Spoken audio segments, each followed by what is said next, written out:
Hey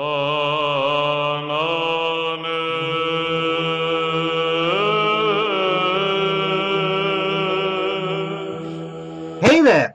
Today we're going to talk about a very small pen. This was sent to me by my friend R.Journey, who has undertaken the rather interesting mission to send me the smallest pen she can find. At some point she sent me this, well, this pen, actually I think that's the telescopic pen. So I guess we can say it's a bit bigger than the one she's just sent me, which is definitely narrower. It's a fairly small little thing. I don't know the brand yet. I asked her about it. I didn't get a reply yet. There are 3 Chinese characters on the cap just below the clip, and the first one reminds me a little bit of the Chinese character Hai, which the only brand I know with Hai should be Kai, and it could be Kai Gelu, but in all honesty, I don't know. I'll change the title of the video when someone identifies this. For now, I'll cover the parts of the pen, tell what I like about it, what I don't like about it, and I'll do a writing sample. Now, as to the parts of the pen, there isn't a whole lot to tell you about it. The bottom and the cap, there's nothing on there, no jewels, nothing, no fancy stuff. You get the clip.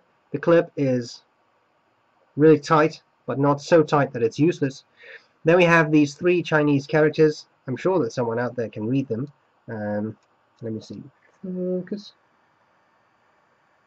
They are very small though, so it's hard to make them out. And then there is, let me see, I just have to turn this around. There is 987 on the cap with some more characters. 987, Kaigelu, whatever you like to pronounce it, does usually have 3 model numbers, so it could be Kaigelu, I just don't know. The pen's a little bit like, I don't know, a pale Smurf. It's blue and white, this sort of baby blue. I don't know. It's an interesting color. I don't think I've ever seen that in a pen, so that's fascinating. Then we got the barrel. There's nothing really to see there. It's just metal. The cap is metal and the barrel is metal, so that's nice. Cap slips off. It's metal. The section I've seen before. And I've definitely seen that nib before, that sort of hooded nib. I've seen that in other Chinese pens. It's that nib feed section combination that I've seen before. Not a bad nib, quite fine, and that's pretty much all there's to it. And there's a little lip there, a little ridge. It's not really a ridge, it's more like an opening. I'm not sure whether that's where the cap grips in place. It may well be. And then we have the cap and we have the barrel, and of course I may have fairly large hands, but not that big. It's really a small pen. I think it's about the same size as my little finger, so it's not big. Using it like that is pointless. I mean, I cannot write like this unless I write like this or something. You can post it, then it gets a bit bigger. Now the cap doesn't post securely. You can't really push it on. If you push it on, it just pops back. You see that? It's like a sort of a spring-loaded thing we got going there. But then it's a, well, okay size pen that at least will not disappear into your hand. So that's what you get. Okay. What do I like about it? What do I not like about it? Well, it's a decent nib. The thing writes. It wrote straight out of the box. I should show you the filling mechanism. I knew I was forgetting something. Sorry. That's just a sack, a rubber sack, rubber, plastic, glass, whatever they used for this, latex. Could be anything. Just put it in a bottle of ink, squeeze the sack, it will draw up ink, and it draws up a fair amount of ink. I was able to fill almost the entire sack, which is a good thing.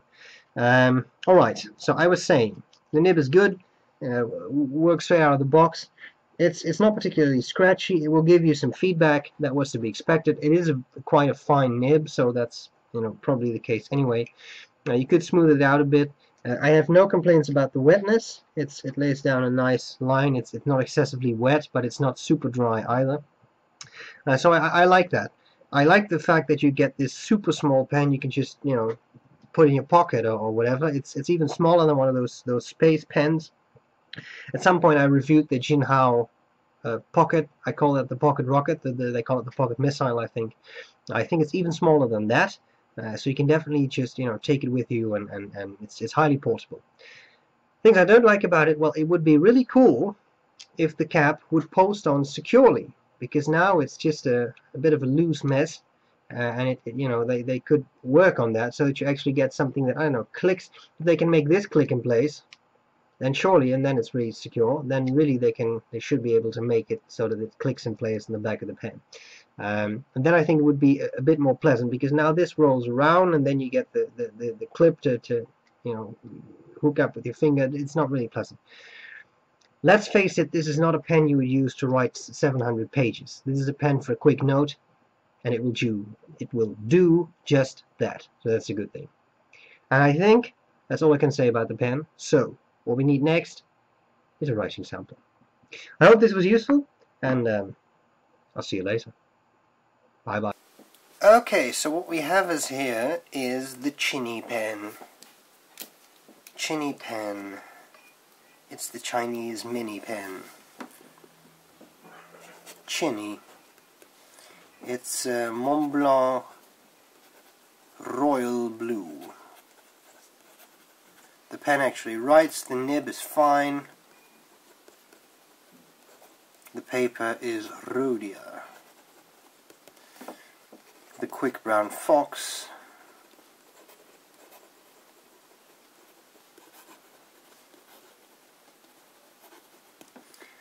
Jumps over the lazy dog. Now it says Daisy Dog. I'm sorry, you've just got to bear with what you got here. Alright, the lazy dog. As you can see, the pen writes. It's not a novelty item that looks funny but doesn't actually do anything.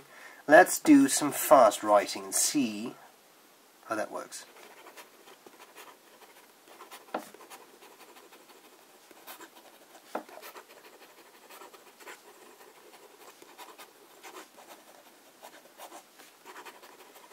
Boom! Looks good to me. I see a bit of a skip there. Could have been me with these semi-hooded nibs. I sometimes lose my alignment with the paper a bit. But in all, I think it's fairly impressive. For a pen this small, you get a bit of a skip there, but in all these words, just 2 skips. I don't think that's too bad. Let's check out the wetness of the pen.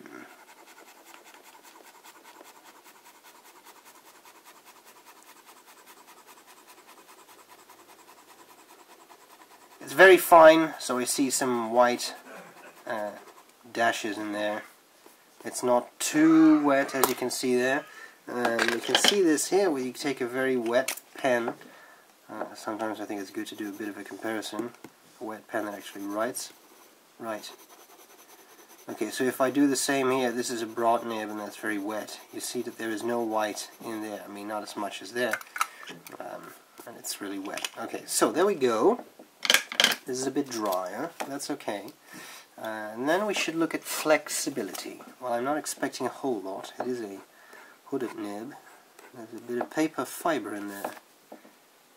There we go. Alright. This is no pressure, and I'm adding pressure. Well, well, well. Oh, little skip. Little skip. Lot skip. No, I really have to do my best, and I cannot really squeeze out a lot of line variation out of this, and then if I try it starts to skip, so then the feed seems to have some issues keeping up. Maybe I should try another word. Maybe it just doesn't like the word hello. Slut, that's a good word. That's nice and loopy. Then it does work. Maybe the pen likes sluts but doesn't like hello. That's interesting. Well, anyway, so here you have it, my Chini pen. It's small, and it's fun. And I hope this was useful, and I'll see you later. Bye-bye.